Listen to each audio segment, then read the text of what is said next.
Di ujung malam menuju pagi yang dingin, hanya ada sedikit bintang malam ini.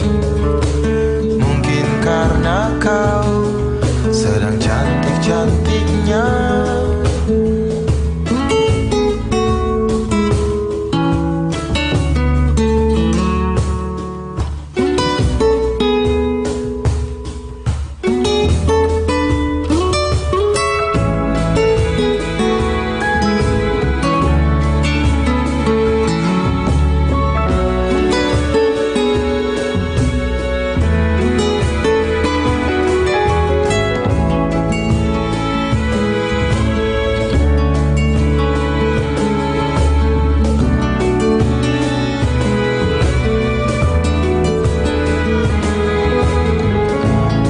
Mataku merasa malu, semakin dalam ia malu kali ini. Kadang juga ia takut, tatkala harus berpapasan di tengah pelariannya di malam hari.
Lalu mataku merasa malu, semakin dalam ia malu kali ini. Kadang juga ia takut, tak kalah harus berpapasan di tengah pelariannya di malam hari.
Saatnya Anda ikuti dialog interaktif Jaksa Menyapa. Ruang khusus untuk memperoleh pencerahan, solusi tentang keluhan, permasalahan hukum yang Anda hadapi. Jaksa Menyapa juga memberikan informasi secara tepat dan akurat dalam menyikapi berbagai isu penegakan hukum baik di tingkat lokal maupun nasional. Inilah Jaksa Menyapa. Inilah Jaksa Menyapa. Assalamualaikum warahmatullahi wabarakatuh. Selamat pagi, berjumpa kembali dengan saya Imam Malik dalam Talkshow Jaksa Menyapa di hari ini Selasa 22 Agustus 2023. Dan kali ini kita bersama dengan Kejaksaan Negeri atau Kejari Kabupaten Madiun. Dan pembahasan pada topik siang hari ini antara lain terkait dengan pelayanan dan pengelolaan barang bukti dan barang rampasan. Dan telah hadir di studio secara langsung ini dari Kejaksaan Negeri Kabupaten Madiun. Saya perkenalkan ke ruang dengar Anda, ada Bapak Bagas Andi Setiawan SHMH selaku Kepala Seksi Pengelolaan Barang Bukti dan Barang Rampasan. Selamat siang Pak Bagas. Ya, selamat siang Bapak. Kemudian ada juga Pak Riki Rustiadi AMD selaku staf pengelolaan barang bukti dan barang rampasan. Selamat siang juga. Selamat siang Bapak. Oke Pak Riki. Kemudian ada juga ini yang istilahnya apa ya, Sri Kandi. Ada Seli di Yuni Astiti. Selamat siang ini. Oke, selamat siang. Ini juga staf pengelolaan barang bukti dan barang rampasan. Nah, sedikit penasaran terkait dengan tugas dan fungsi dari tim ataupun seksi pengelolaan barang bukti dan barang rampasan. Ini mungkin bisa dijelaskan sebenarnya dari masyarakat yang ingin tahu. Ada barang bukti dan juga barang rampasan. Nah, ketika di bidang Kejari masuk dalam lingkungan Kejari ini, apa sebenarnya tugas dan fungsi dari pengelolaan barang bukti dan barang rampasan ini? Pak Kasih, monggo. Makasih Pak waktunya. Sebelumnya perkenalkan Pak, kami dari Seksi Barang Bukti Barang Rampasan Kejaksaan Negeri Kabupaten Madiun. Barangkali juga perlu kami sampaikan sebetulnya secara struktural Pak, di tingkat Satuan Kerja Kejaksaan Negeri itu Seksi Barang Bukti relatif baru Pak. Itu dibentuk berdasarkan Perja tahun 2017 yang secara umum tugas dan fungsi dari Seksi Barang Bukti dan Barang Rampasan itu untuk melakukan pengelolaan barang bukti dan barang rampasan yang berasal dari perkara tindak pidana umum maupun perkara tindak pidana khusus. Kurang lebih seperti itu Pak. Baik, oke.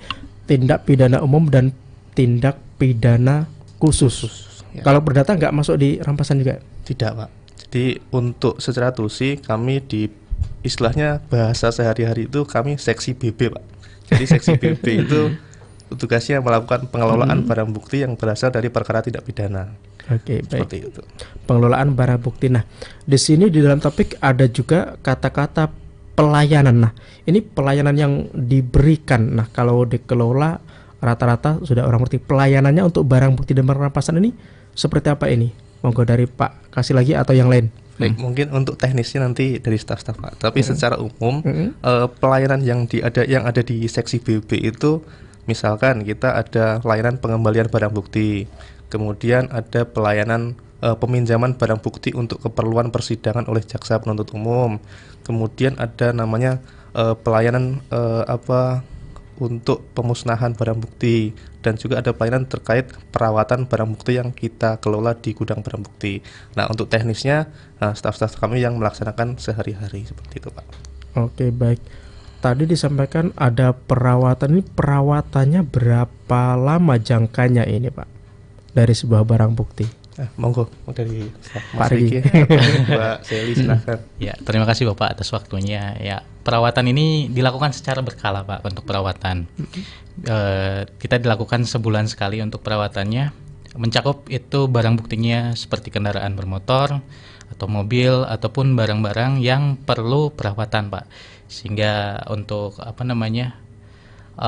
menghindari kerusakan lah, karena kan memang ditinggalkan atau disimpan agak cukup lama ya.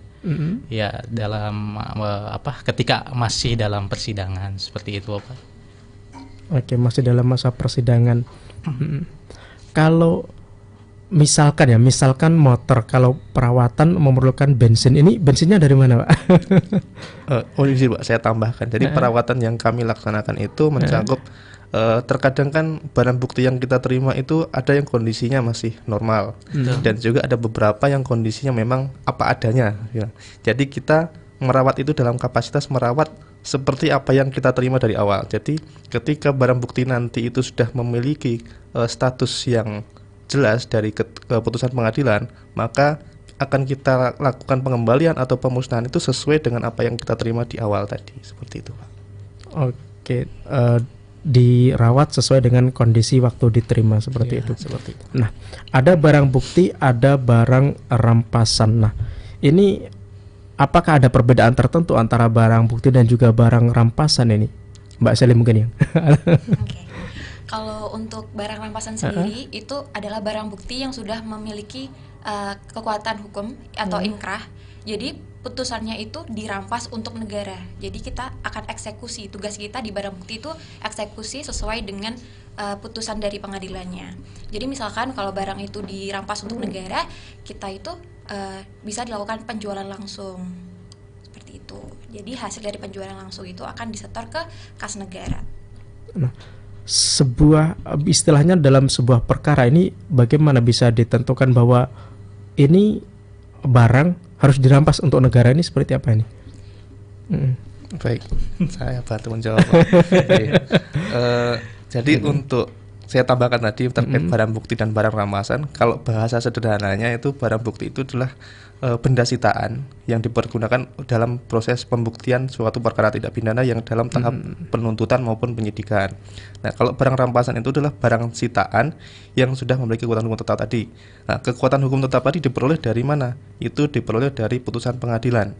Nah, jadi barang rampasan itu sudah ketahuan statusnya seperti apa ketika sudah melalui tahapan penyidikan, sudah melalui tahapan penuntutan, melalui persidangan, kemudian ada putusan dari pengadilan yang telah berkekuatan hukum tetap. Jadi biasanya di dalam proses persidangan itu terhadap barang bukti untuk keperluan pembuktian itu nanti akan ada pembahasan terkait barang bukti. Apakah barang bukti ini akan dikembalikan kepada korban sebagai pemiliknya, atau mungkin dikembalikan kepada terdakwa sebagai pemiliknya, atau bahkan dimusnahkan untuk negara, ataupun dipergunakan dalam berkas perkara. Jadi kita dari seksi barang bukti ini menginventarisir barang bukti tersebut sampai dengan jatuhnya putusan pengadilan yang berkekuatan hukum tetap.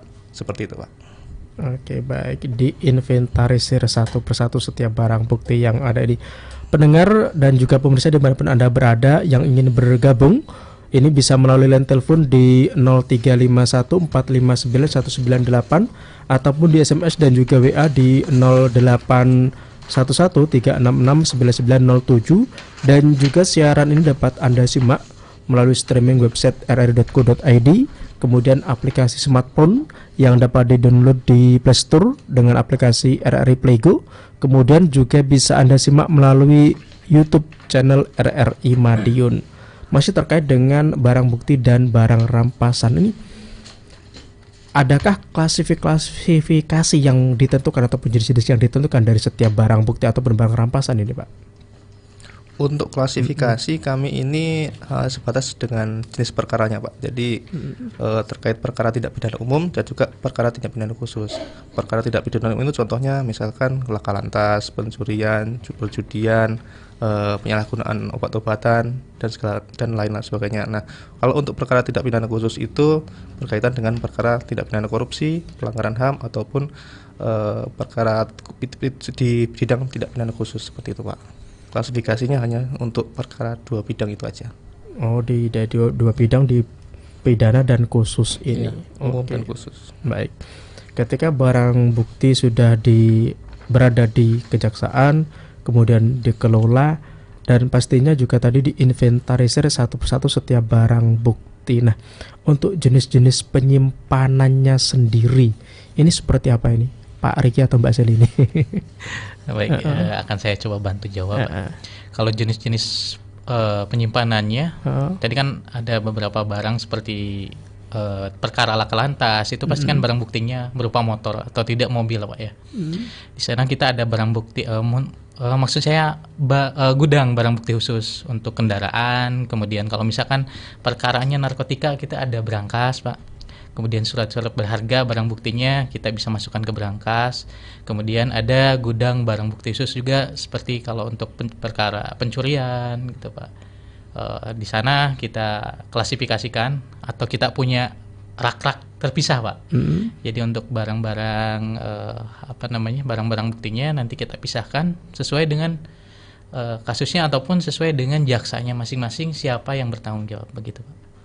Oke, dari setiap kasus, setiap barang bukti ini ada jaksa yang tersendiri bertanggung jawab seperti itu Pak? Betul, jadi kan ada jaksa penuntut umum yang menangani perkara tersebut Pak nantinya. Jadi kita simpan atau kita rapikan sesuai dengan, kita ada loker masing-masing Pak.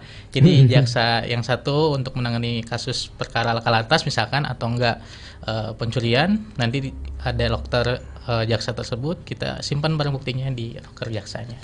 Oke, baik. Kemudian saya baca sedikit ini ada terkait dengan penyajian data dan informasi dari bidang pelayanan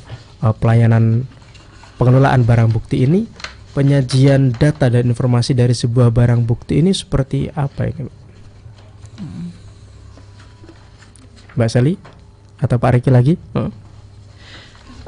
Kalau untuk penyajian data dan informasi ini kebetulan kan kami itu bertugas juga menginventarisir Pak, menginventarisir kemudian jumlah barang bukti yang masih dipergunakan untuk sidang ataupun yang sudah putus untuk dikembalikan. Nah, setiap data barang bukti itu kita masukkan ke aplikasi khusus Pak. Ada aplikasi khusus namanya aplikasi ASIS. Nah, itu di bidangnya Mbak Sally, barangkali mau minta ini bantu Mbak. Iya. Kalau ASIS sendiri itu adalah aplikasi dari pusat ya Pak, dari Kejagung, dari Pusat Pemulihan Aset.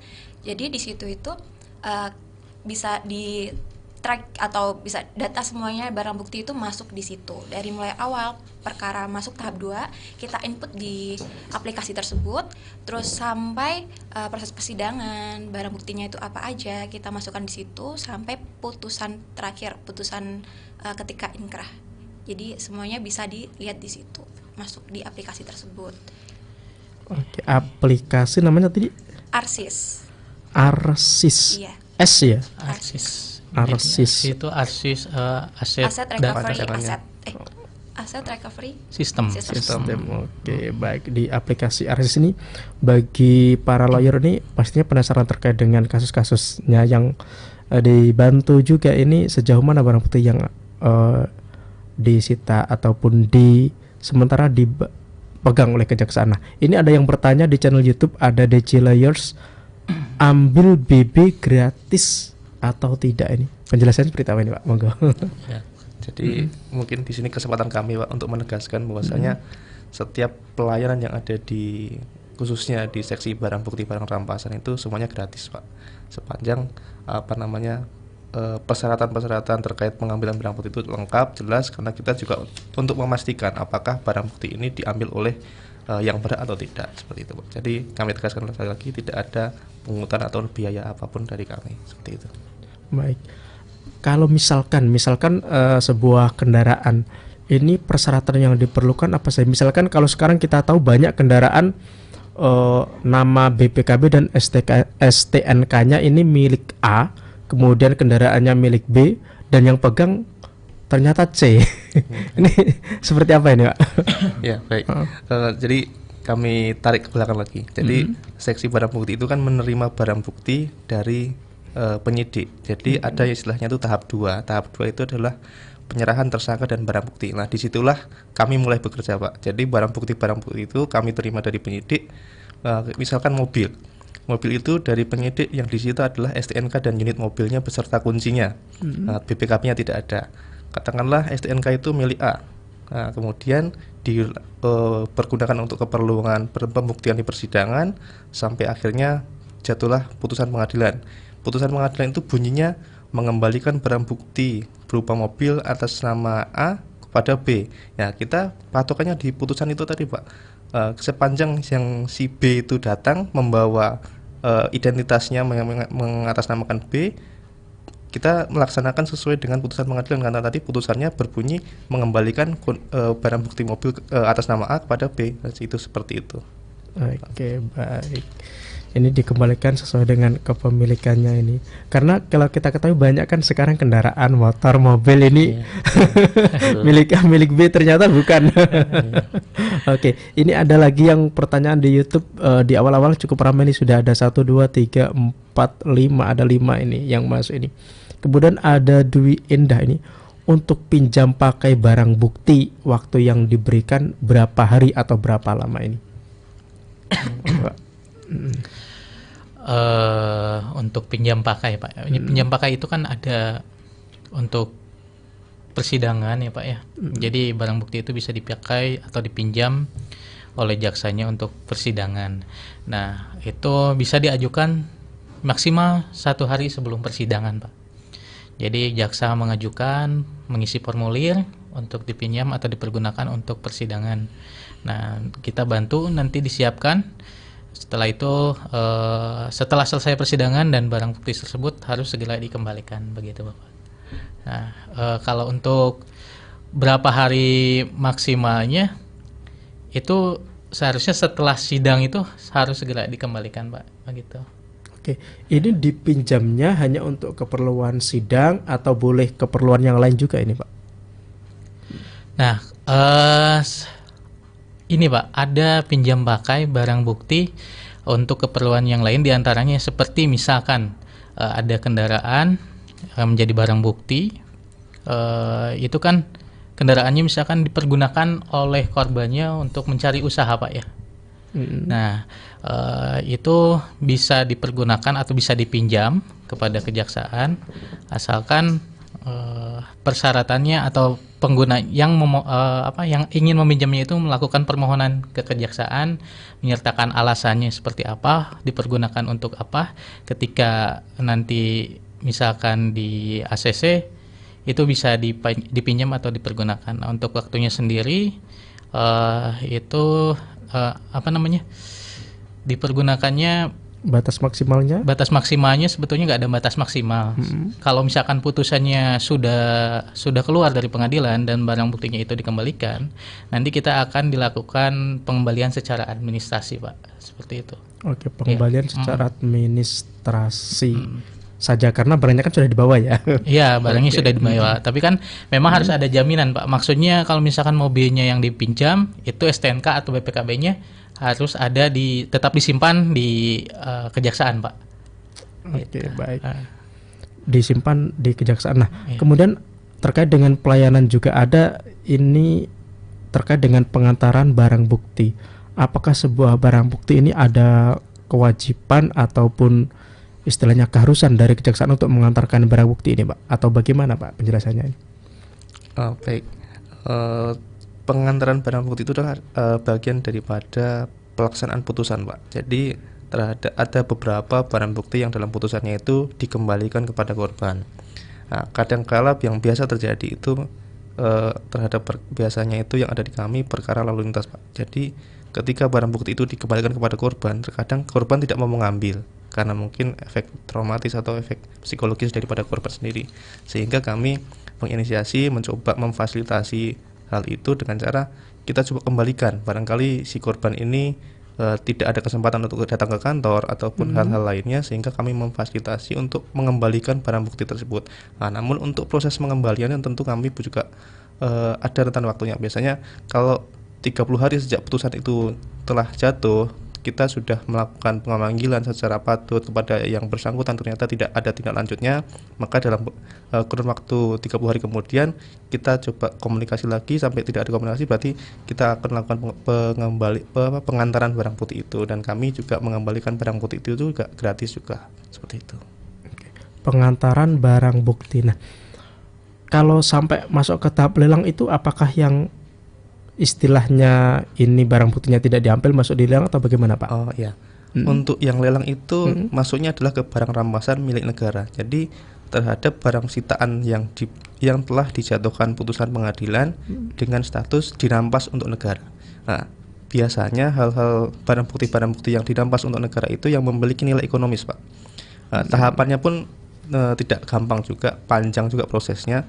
Ketika misalkan ada perkara tindak pidana korupsi, yang disita itu adalah mobil. Nah, kemudian di dalam putusannya mengatakan unit mobil itu dirampas untuk negara. Nah, kemudian setelah putusan ingkrah, maka terhadap unit mobil tadi itu kita ajukan ke Dinas Perhubungan untuk dilakukan penilaian terhadap fisiknya. Setelah dilakukan penilaian fisik atas unit mobil tersebut, kita ajukan lagi ke Dinas Persperindak ataupun ke KPKNL untuk menilai taksiran harganya. Nah, setelah keluar taksiran harganya, barulah kita umumkan untuk proses lelangnya. Nah, kemudian ada juga SOP yang mengatakan terhadap nilai barang yang di bawah 35 juta untuk efisiensi waktu dan anggaran juga kita bisa lakukan dengan mekanisme penjualan langsung. Jadi semua informasi berkaitan dengan penjualan langsung atau lelang kami akan umumkan melalui media sosial maupun publikasi lainnya yang dapat diakses oleh masyarakat luas, seperti itu, Pak. Oke, baik. Berarti setiap barang bukti ini bisa jadi barang rampasan atau tidak, Pak? Tidak semua, Pak. Tidak Jadi, semua. Seperti yang kami sampaikan di awal tadi, barang bukti itu statusnya akan dikemanakan tergantung dari analisa yuridis dari barang bukti tersebut. Oke. Seperti itu. Baik, oke, tergantung dari analisa ini. Soalnya banyak yang penasaran di YouTube, ada yang masih tanya terkait dengan barang rampasan nih. Oke, ya pendengar dan pemirsa dari dimana pernah berada, ini terkait dengan pelayanan dan pengelolaan barang bukti dan barang rampasan masih akan kita bahas lebih jauh lagi, namun kita akan jeda sejenak dengan berikut ini.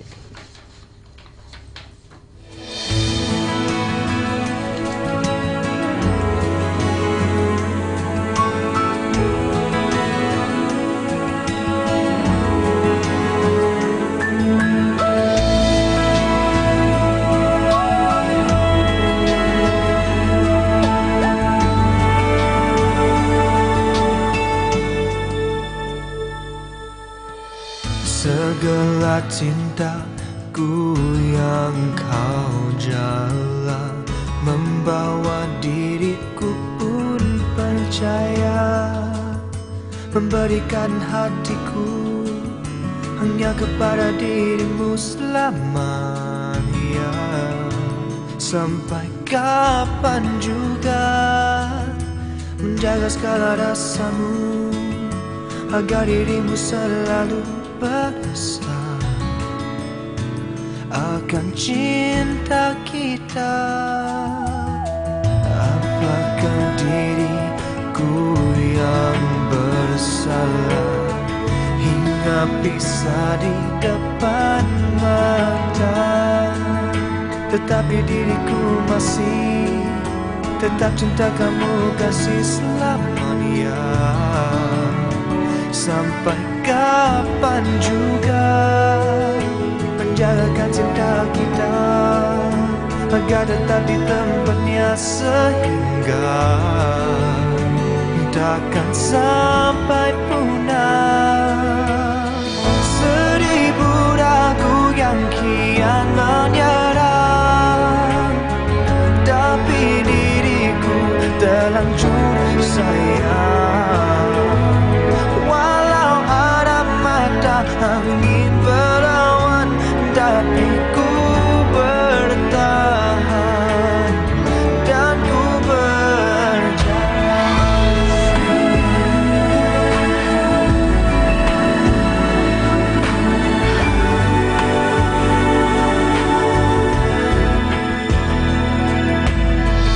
apakah diriku yang bersalah hingga bisa di depan mata, tetapi diriku masih tetap cinta kamu kasih selamanya.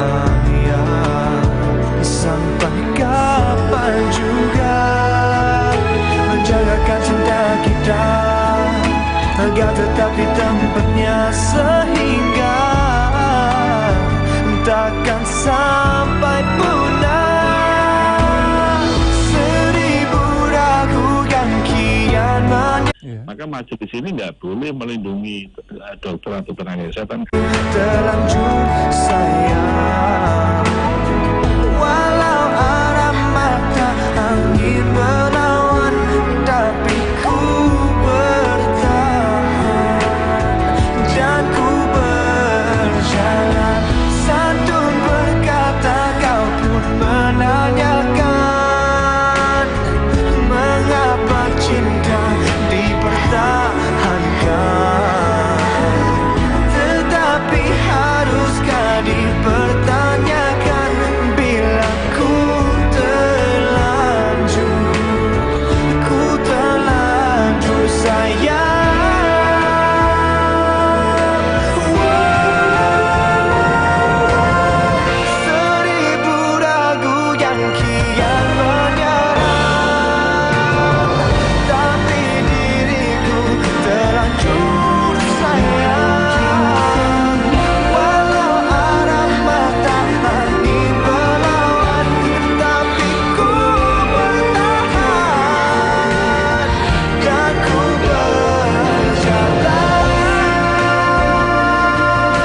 Tebak-tebak pemilu. Tahun berapa presiden dan wakil presiden dipilih langsung oleh warga negara Indonesia? 2004. Pemilu di Indonesia diadakan berapa tahun sekali? 5 tahun sekali. Pemilu 2024 diikuti berapa partai? 18 partai. Ada berapa asas pemilu? Ada 6. Langsung, umum, bebas, rahasia, jujur, dan adil. Terakhir, kapan pemilu 2024? 14 Februari 2024. Gunakan hak suaramu untuk memilih demi masa depan Indonesia 5 tahun mendatang. Jangan golput, karena golput bukanlah solusi.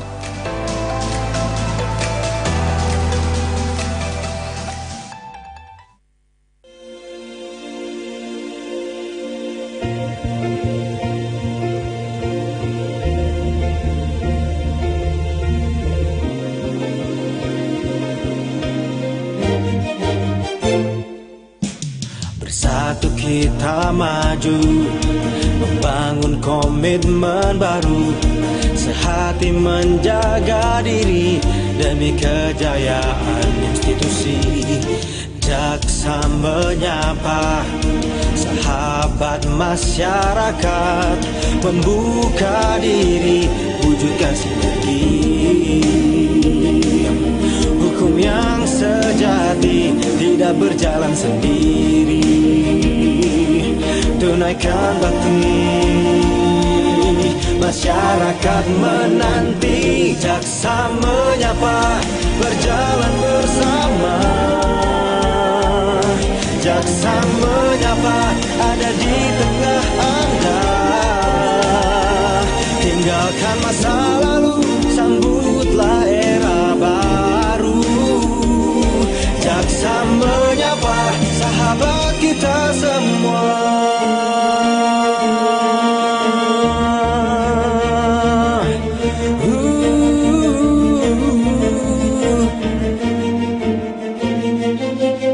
Membuka diri, wujudkan sinergi. Hukum yang sejati tidak berjalan sendiri. Tunaikan bakti, masyarakat menanti. Jaksa menyapa, berjalan bersama. Jaksa menyapa, ada di tengah Anda. Tinggalkan masa lalu, sambutlah era baru. Jaksa menyapa, sahabat kita semua.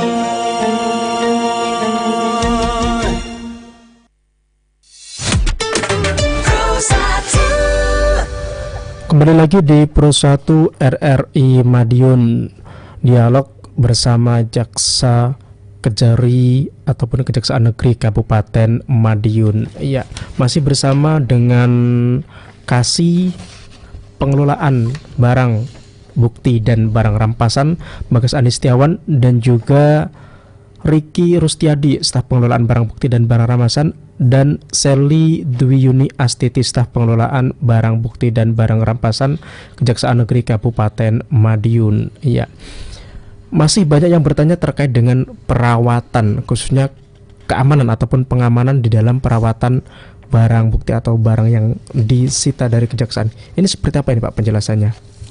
Baik, terima kasih Pak. Jadi kami berikan gambaran secara umum Pak. Jadi di kantor Kejaksaan Negeri Kabupaten Madiun itu kami ada fasilitas gedung barang bukti Pak. Nah, di gedung barang bukti itu pintunya pintu besi, kemudian ventilasinya juga ada teralis besinya, dan kami anggap aman, standarnya memang seperti itu. Dan di gedung barang bukti itu kami pergunakan untuk menyimpan, menginventarisir barang-barang bukti berupa misalkan tadi yang disampaikan di awal, misalkan untuk perkara pencurian, biasanya ada alat-alat yang dipakai untuk mencuri, kemudian berkas-berkas, dokumen-dokumen yang disita kita simpan di situ. Kemudian ada satu gedung lagi itu kita gunakan untuk menyimpan barang bukti berupa sepeda motor, kendaraan motor, kendaraan bermesin kita pisahkan di tempat yang terpisah. Kemudian untuk motor-motor sendiri itu kita juga selain disimpan di ruangan tersendiri, kita juga tutup dengan mantel-mantel penutup cover motornya itu juga kita seperti itu. Kemudian untuk kendaraan roda 4 kami juga ada parkiran yang cukup luas untuk menampung unit-unit mobil. Kita juga tutup dengan sarung mobilnya sehingga untuk menghindari panas dan hujan. Kemudian untuk barang bukti berupa surat berharga, obat-obatan, kita ada brankas yang juga memiliki keamanan cukup sesuai dengan standar kami untuk menyimpan barang bukti tersebut. Seperti itu, Pak. Oke, ini dari pertanyaan Mbak Nurlela, ini kalau dari keamanan dari segi bencana misalnya kebakaran ataupun kebanjiran ini bagaimana Pak? Apakah barang-barang yang telah disimpan atau dirawat ini ada pastikan aman ini Pak? Untuk keamanannya kami ya namanya itu bencana kita tidak tahu Pak, itu kuasa ilahi Pak ya. Itu kuasa ilahi. Cuman semaksimal mungkin dalam tahap perencanaan ketika akan membangun gedung barang bukti tentu sudah melalui tahapan-tahapan tersebut. Dan untuk keamanan tentu kami juga ada standarnya di setiap barang-barang yang memiliki potensi kebakaran. Kami juga ada APAR untuk pertolongan pertama istilahnya bila mana terjadi mungkin konsleting atau apapun yang untuk meminimalisir resiko daripada musibah tersebut. Seperti itu. Baik. Dari CCTV di setiap sudut juga dipasang? Iya, itu mungkin semua di setiap kantor ada Pak CCTV ya, tidak hanya di kantor kami tentunya, mungkin di kantor camat pun juga ada, di puskesmas juga ada. Oke, baik. Ini ada pertanyaan lagi masih terkait dengan tadi, ini sudah dibahas ya, pengamanan dari kebencanaan kebakaran ataupun kebanjiran. Kemudian ada yang bertanya terkait dengan pengambilan ini. Untuk jangka waktu pengambilan BB apa dibatasi? Misal sudah putusan tahun 2010 tetapi mau diambil pada tahun 2023 ini. Ini bagaimana Pak penjelasannya? Monggo.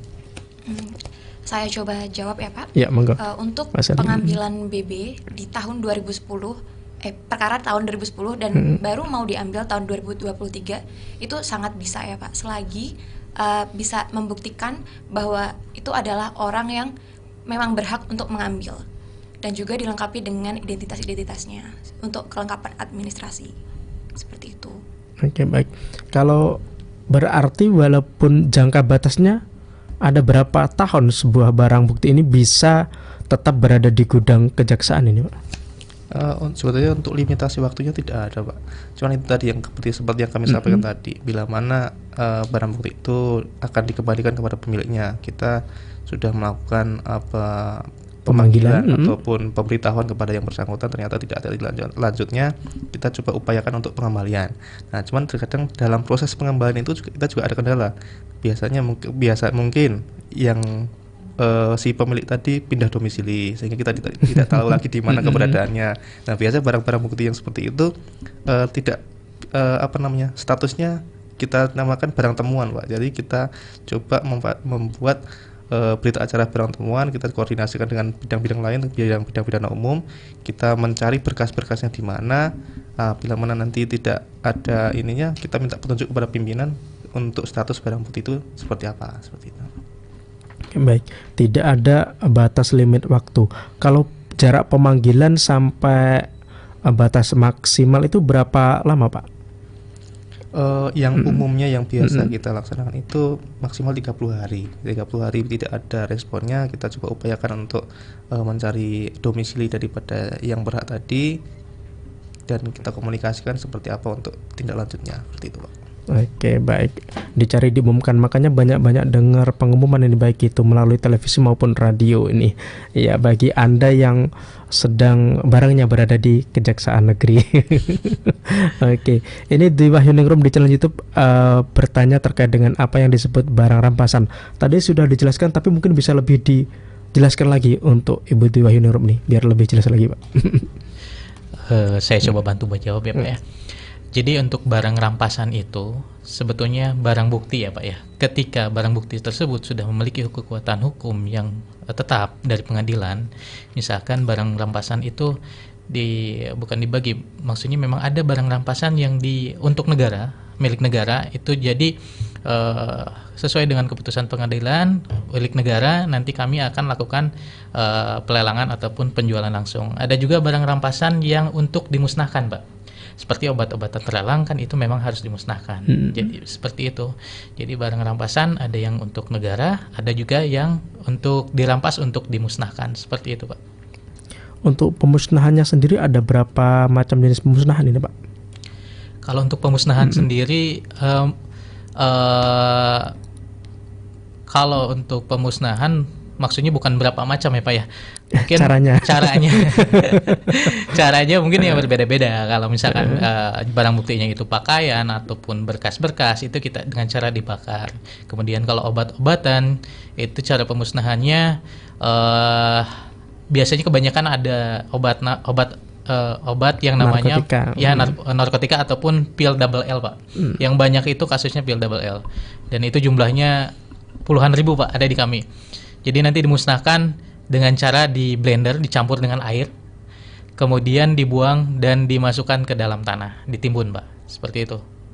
Baik, oke. Ada yang dibakar, ada juga yang ditimbun seperti itu. Ya, ada juga yang dicampur, Pak. Kalau minuman keras itu dicampur dengan air deterjen, kemudian dibuang juga atau ditimbun di dalam tanah, gitu, Pak. Oke, baik. Oke, ini yang bergabung di channel YouTube ada Cahyo, ada juga Eko dan juga Suarti. Terima kasih nih. Ada Cahyo bertanya terkait dengan bagaimana merawat barang sitaan dan rata-rata barang sitaan banyak yang rusak. Tadi sudah dijelaskan cukup gamblang ya terkait dengan perawatan dan juga pengamanan barang sitaan ataupun barang bukti yang ada di Kejaksaan Negeri ini. Ya, saya ingin tahu sedikit nih terkait dengan rangkuman kasus-kasus di Kejaksaan Negeri Kabupaten Madiun ini terkait dengan pengelolaan barang bukti dan barang rampasan ini sejauh ini seperti apa ini, Pak? Statistik pengelolaannya ini, Pak. Baik. Untuk ini kami sudah bawa datanya, Pak. Jadi saya baca ini. Kalau menurut statistik di seksi BB ini, Pak, dalam periode tahun 2023 sampai dengan bulan Juli ini ada kurang lebih 110 perkara, Pak. Itu didominasi oleh perkara narkotika dan undang-undang kesehatan. Jangan seperti disampaikan Mas Diki di awal tadi, itu barang buktinya berupa obat double L. Kemudian ada juga perkara pencurian, ada perkara pelindungan anak terkait dengan asusila, tindakan asusila, kemudian ada perkara laka lantas, ada perkara kehutanan dan lain sebagainya. Oke, baik. Kemudian ini juga disebutkan terkait dengan perusakan hutan. Ini hutan-hutan miliknya negara, hutan perhutani atau seperti apa ini, Pak? Iya, umumnya perusahaan perhutani, Pak. Jadi barang bukti yang ada di kami itu sementara untuk perkara perusahaan hutan itu berupa kayu gelondongan tuh, itu ya. Apakah ini yang dimaksud dalam kategori illegal logging? Bisa dikatakan demikian. Oh, baik. Kemudian ini ada juga perlindungan anak, ini cukup banyak sekali, 7 perkara di Kabupaten Madiun. Ini seperti apa ini, Pak, penjelasannya? Ya, itu tadi yang perlindungan anak itu didominasi oleh ini, Pak. Mohon maaf, tindakan asusila. Jadi ada perkara persetubuhan ataupun pencabulan yang korbannya adalah anak-anak. Itu, Pak. Nah, barang buktinya itu kalau untuk perkara-perkara seperti ini umumnya adalah pakaian dalam seperti itu, Pak. Jadi nanti biasanya untuk perkara-perkara ini kadang dalam putusannya itu nanti dikembalikan kepada korban. Nah, itu yang tadi kami sampaikan, kadang-kadang untuk perkara-perkara seperti barang buktinya kami agak juga kesulitan untuk mengembalikannya, begitu. Berarti ini ada perlindungan hukum bagi anak juga ya yang terkena perkara ini. Untuk perlindungannya tentu ada, Pak. Jadi sudah ada mekanisme tersendiri. Tentu juga ada dalam setiap tahapan dari mulai penyidikan sampai dengan penuntutan itu setiap anak yang berhadapan dengan hukum tentu sudah ada perlakuan khususnya, Pak. Baik dari metode pengambilan berita acara, keterangannya sampai dengan nanti permintaan keterangan di persidangannya, seperti itu, Pak. Oke, baik. Kemudian saya lihat catatan juga ini ada terkait dengan kasus ITE atau transaksi elektronik. Ini ada 5 perkara. Ini saya penasaran, di Madiun ini perkara ITE-nya apa ini, Pak? Apa terkait dengan medsos atau apa ini, Pak? Iya, untuk itu saya mungkin belum bisa jawab karena saya masih baru juga. Jadi staf saya mungkin bisa bantu. Kalau ITE-nya kemarin itu baru masuk, Pak. Ada tahap 2 ITE itu perkara perjudian online. Nah, itu masuknya ITE. Terus judi online, penyebaran mohon maaf, video pornografi itu juga masuknya ITE. Baik, oke. ini transaksi elektronik yang semacam itu ya ternyata. Kebanyakan sekarang ini kan orang bermain medsos. Oke, ya di menit-menit akhir ini perbincangan kita masih terkait dengan barang bukti dan juga barang rampasan ini. Nah, kalau di dalam masyarakat ini yang perlu diwaspadai agar tidak terjerat atau terkena kasus hukum ini sebenarnya apa Pak ini di dalam dunia media sosial ini Pak? Baik Pak. Mungkin sudah banyak Pak yang menghimbau untuk berkaitan dengan ITE tadi Pak. Memang ya mungkin karena sudah menjadi tren masa kini ya. Bahkan anak kecil pun sekarang sudah difasilitasi handphone oleh orang tuanya. Jadi barangkali untuk kita menghindari dari jeratan undang-undang ITE ataupun pelanggaran hukum lainnya ya dari kita sendiri Pak. Bagaimana kita secara bijak menyikapi media sosial itu. Kita harus bisa memilah dan memilih konten-konten yang baik untuk kita, dan juga kita tidak semestinya bisa menjaga diri, menjaga ego kita untuk tidak secara sembrono atau katakanlah sembarangan untuk menanggapi konten-konten yang ada di media sosial seperti itu. Oke, tidak sembarangan menanggapi konten di media sosial. Nah, kalau terkait dengan ini Pak, istilahnya yang sekarang banyak marak terjadi ini ya semacam tadi disampaikan komen atau debat di media sosial ini apakah bisa masuk dalam ranah hukum ITE atau bagaimana Pak? Ya, sepanjang debat atau komentar tadi itu tidak menyalahi atau tidak menyinggung perasaan satu sama lain, artinya masih dalam etika publik yang normal, saya rasa tidak ada masalah Pak. Karena biasanya kan ITE itu kan berkaitan dengan ketersinggungan ataupun yang berbau sara dan ataupun yang bisa memicu konflik seperti itu. Oke. Menghindari memicu konflik di masyarakat, ranah dunia media sosial dan juga masyarakat ini. Oke. Baik, iya.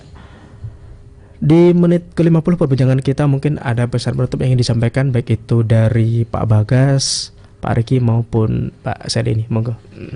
Baik Pak, sedikit saja dari kami Pak, karena kami dari seksi barang bukti dan barang rampasan barangkali kepada pendengar ataupun masyarakat di wilayah Kabupaten Madiun, bila mana ada mungkin barang-barang sitaan yang masih dalam tahap proses hukum yang sudah memiliki ikutan hukum tetap dan mau diambil, silahkan datang ke kantor kami atau bisa menghubungi kami di media sosial ataupun media lainnya.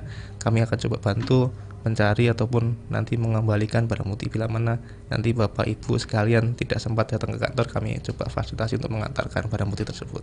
Demikian tambahan Mas. Oke. Tambahan dari Pak Riki?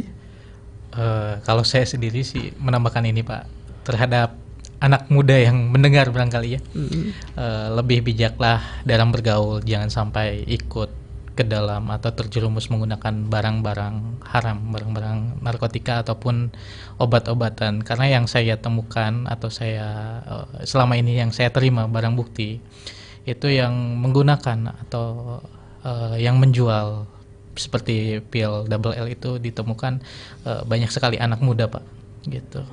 Jadi saya khawatir sangat sangat sekali khawatir.